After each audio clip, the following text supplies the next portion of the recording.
Hi everyone, I'm Gemma and welcome to the review of Murder for Hire, the fourth record by the band Body Count. Today we're celebrating the 20th anniversary of the release, so I decided to go back and see if it still holds up or not. My story with this band and Ice-T is quite simple. Back when I was like 3 or 4 years old, my siblings showed me this band's music, particularly the CD Born Dead, which I enjoyed a lot. At the time I was a small kid, so I didn't know anything about the lyrics. I was just enjoying the music, the melodies, and how the vocals sounded. Years later, when I finally got the internet in 2008, I've checked out their entire discography and I've been their fan ever since. When it comes to the lineup on this release, we've got Ice-T on the vocals and Ernie C on the lead guitar. These are the founding members, same as D-Roc, the executioner, who plays the rhythm guitar here. He sadly passed away in 2004 and the band decided to hire another guitarist, Bendrix, to finish the songs D-Roc wasn't a part of because of his passing. D-Roc was also the founding member who played on the first 4 records. For Bendrix, this is his only release with the band beside of the Gears of War song that was also published in 2011. We've got Vincent Price on the bass. This is his first release with the band, he's been here since then. And OT on the drums, this is his own release with this band. The production was handled by Ice-T and Ernie C, the members of the band, and it's poor. I have no clue what the hell they were thinking here. The music sounds very muffled, like it's in the background. The vocals are up front, they're so loud that you barely can hear any instruments. The guitar sound is atrocious. The bass? What bass? Was there even bass? And the drums sound like maybe they are actually programmed, I am not sure. This album would benefit greatly from a re-recording or remix remaster stuff, like 100%. It's not as bad as Pestilence levels of perception, but still this is not something you want your music to sound like, especially in 2006. Message is diverse, the songs are about personal struggles, police, addictions, relationships, religion, war, politics, etc. I urge you to read the lyrics by yourself. Some of them are quite nice, the others not so much. Structure of the songs is basic, standard intro, verse, pre-chorus, chorus, verse, pre-chorus, chorus, bridge, chorus, outro, nothing fancy here. When it comes to the music genre, this is a rap metal release, lots of thrash metal and nu metal elements here and there, also standard heavy metal music too. Now let's talk about the musicianship. Let's start with the drums. They are fine, I am not sure if they are programmed or not, but they do fit the music. I do enjoy the double bass work here and there, some of the grooves were nice as well. When it comes to the bass sound, it's not that audible and it mostly follows the guitars, that's it. The guitar work on the other hand is fantastic, at least the parts you can actually hear. Ernie is giving us some cool guitar solos here and there.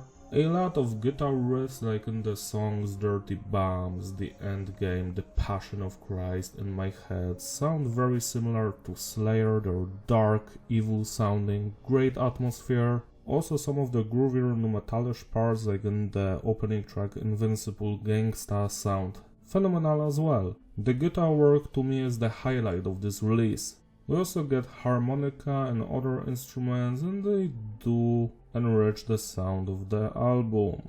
Last but not least, as mentioned, Ice-T vocals, who was actually a shining star of this band on the past 3 albums. Here the results are varied, so to speak. Some of his rapping is in sync with the music and he sounds pissed off and on fire, while his other vocals sound just atrocious. It's like he's not even hearing the beat and he is not in sync with it.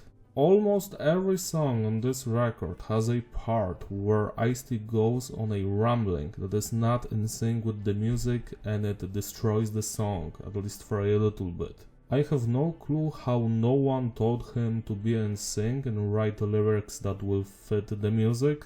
I am glad that on the next releases of this band, Will Putney is the producer and he says it as it is, so the vocals got better. This is probably the worst vocal performance from Ice-T ever, but he still has some shining moments here. Like on the first track or The Passion of Christ, or especially Dirty Bombs, where his vocals are fantastic. But overall they're just okay, sometimes they annoy you, sometimes they do not. Now we can rate the individual songs. The album opens up with Invincible Gangsta featuring Trigga. This is one of the highlights of this release. I love the main guitar riff, it's simple but effective. When am I get paid?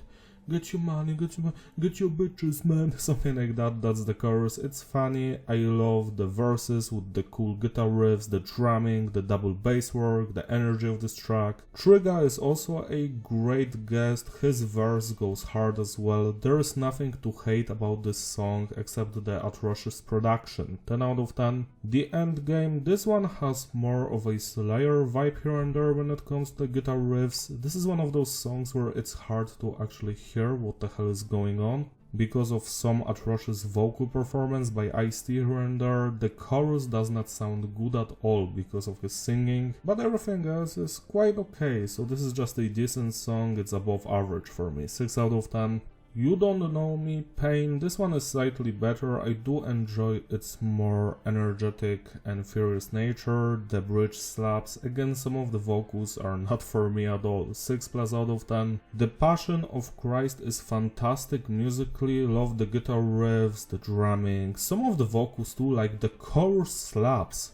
But again, Ice-T finds some moments here and there where he just goes wah, wah, wah, wah, and it's not that great. But overall, this is also a highlight of this release, 9 out of 10. In My Head is another highlight too. I love the atmosphere of this song. Yet again, the music slaps. It sounds old school, like from the 90s. What I don't enjoy is some of the vocals, which just are not in sync with the music at all. 9- out of 10. The Rocs, Rest in Peace. This song would benefit from Ice-T shutting the hell up. His vocals are just atrocious here for most of the time. I know that there are samples and ad-libs, but they just do not fit the music. They're too loud, too annoying, but the song instrumentally slaps.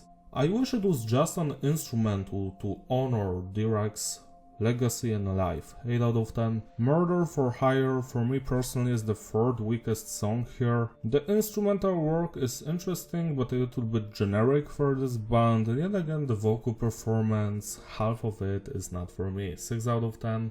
Down in the Bayou, this one has some interesting guitar riffs. I do enjoy the harmonica, but besides that, yet again the vocals not that great and the music is a little bit generic, 6- out of 10. Dirty Bombs is the reason I make this review. This is one of my all-time favorite songs. I love the main guitar riff. The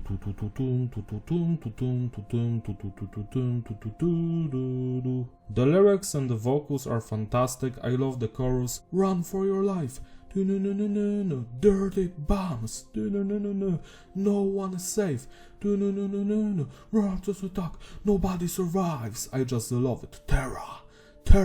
And the bridge section, just every section in this song is flawless and it sounds like old school body count. I wish the entire album had the quality of this song, 11 out of 10. Lies, on the other hand, to me personally is one of the weakest songs here. Yet again, the vocal performance brings it down. With some of the guitar riffs just being generic, it's just slightly above average, that's it, 6- out of 10. Relationships is the weakest song here. The vocals are just We also have a woman here. I'm not sure if that's Ice-T's wife or not. The music is okay. With better production and better vocal patterns, this could have been a good song, but for me personally it's just average. It's not something I want to ever experience again. 5 out of 10. Mr. C's theme, this is a song without any vocals, and thank God for that. I love the guitar riffs, the solos, it's very melodic and full of passion. It's the final thing here and it works as a closer, 10 out of 10. I also wanted to mention the Gears of War song this band prepared for the video game Gears of War 3 in 2011. Because the lineup is quite similar to Murder for Hire, we still have Bendrix, we've got Ice-T, Ernie, the other dudes. I think only the drummer is different, and this one slaps. The production is on point, you can feel the passion in Ice-T's vocals. It's one of the better songs from Body Count. I highly advise you to go check it out if you haven't heard it before. 10 out of 10. To sum it up, the consistency is varied, the flow is digestible, replayability. Yeah, this is a decent release. There is a hidden potential here. It's buried in that awful production, some not good vocal patterns, but the potential is here. Tracks like Invincible Gangsta, Dirty Bombs and Mr. C's theme are just standout songs. They're perfect the way they are. They would benefit from a remaster. Other songs like The Passion of Christ, In My Head, The Rocs, rest in peace, deserve re-evaluation. Change some of the vocal patterns, remaster and remix this, and they're going to be bangers. Other tracks like The End Game, You Don't Know Me, Pain, and Down in the Bayou require massive changes to the vocals. I completely scratch that stuff, but new lyrics, new vocal patterns, the music can stay because it's good. And I feel like this could have been an astonishing record if that happened. Sadly, it was not the case. I don't know who to blame for this awful production. Both Ice-T and Ernie, what the hell have you done here? Because of all of this, this will always remain the weakest body count record, but it deserves a remaster. I wish that they would do this. Still, celebrate Mercy by spinning this record today. It deserves some of your attention. Check out my Doom MIDI cover of Invincible Gangsta, I had a fun doing it. If you enjoyed this video, give it a like and subscribe, follow me on my Instagram, link in the description. Shout out to my Patreon supporters who graciously sponsor these videos, you're truly wonderful. Please join them if you want, so I can make an album review, Doom MIDI cover or lyric video of your choice. See you later, bye!